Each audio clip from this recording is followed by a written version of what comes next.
khona le madoda sehla sedile sedusi siyaphansi khona le dalume khona le madoda wozibenge ekhaya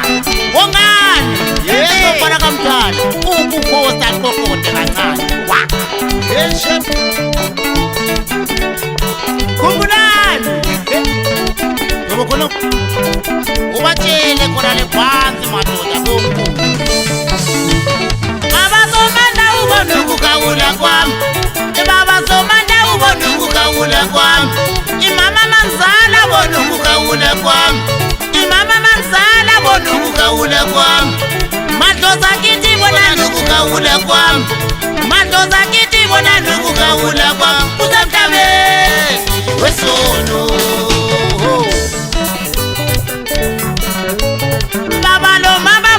ukugawula kwami madloza kithi bona ukugawula kwami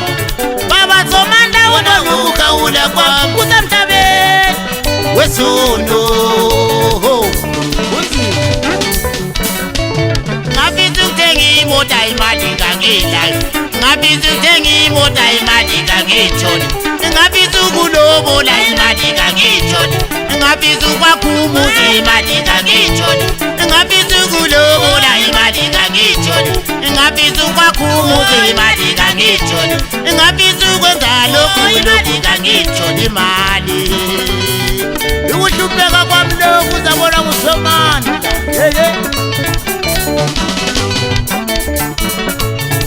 thina sesithembele kuwe baba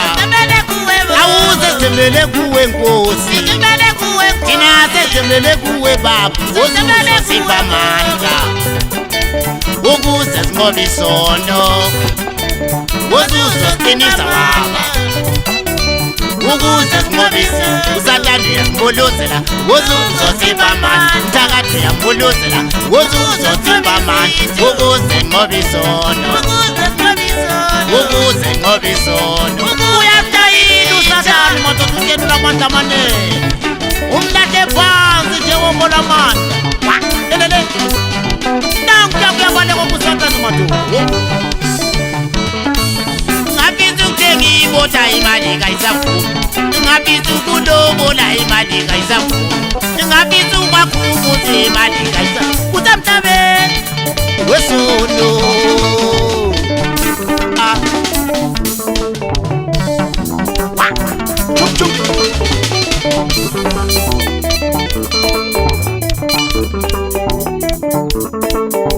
khale madoda amakatalisehla siyakhona le phansi khona le ejujume madoda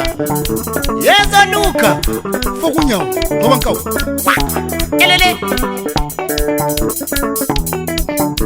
jula kweqi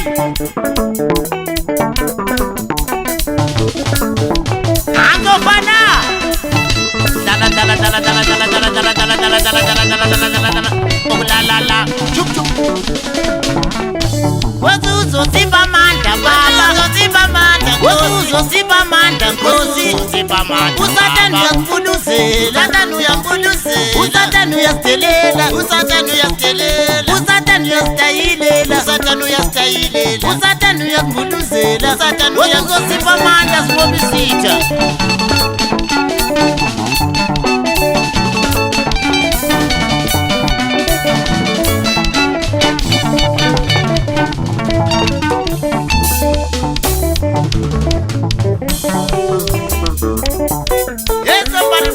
ngaphansi khona lumbala ungaphi kazokujesu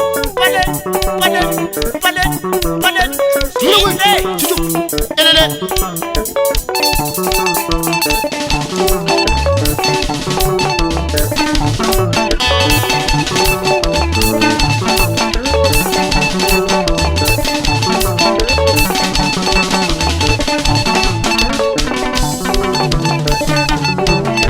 yeza mkuu kama nkau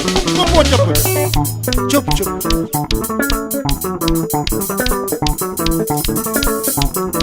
uzuzosipha amandla baba uzuzosipha amandla nkosi sinqobe isitha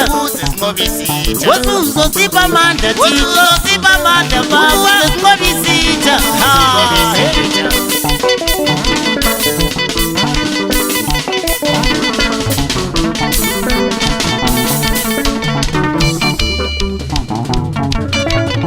awusesitembele kuwe baba thina sikhangele kuwe Nkosi thina sesitembele kuwe baba nguwe uzosipha amandla ukuze sinqobe izitha nguwe uzosipha amandla ukuze sinqobe izitha nguwe uzosipha amandla ukuze sikhanyisela ukukhanyisela akuzokhanyisela uzosipha amandla Nkosi uzosipha amandla Nkosi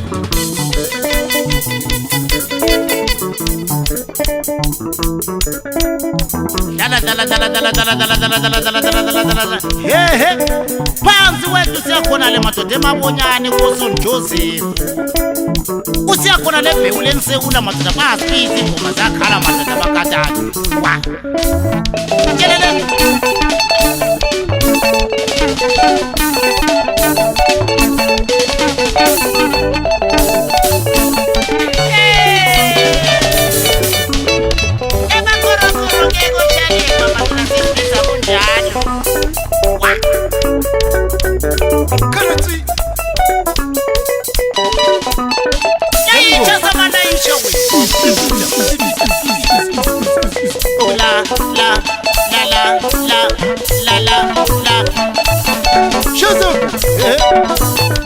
Andos kokwane yo bachi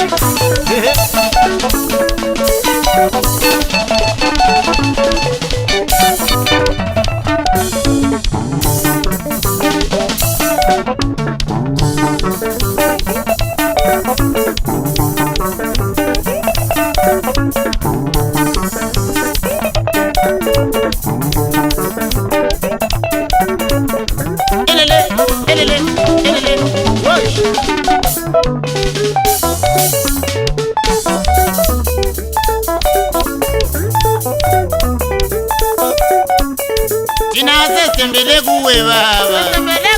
thina sesitembele kuwe thina sesitembele kuwe baba nguwe uzosipha amandla ukuze sinqobe izitha nguwe uzosipha amandla nguwe uzosikhanyisela uzosipha amandla Nkosi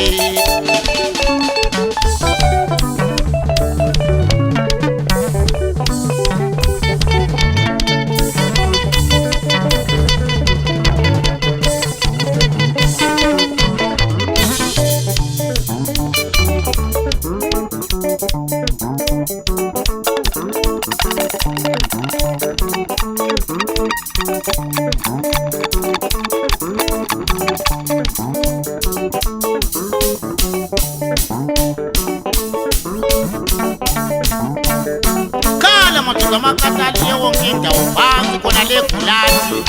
weyizwa wena wa shisho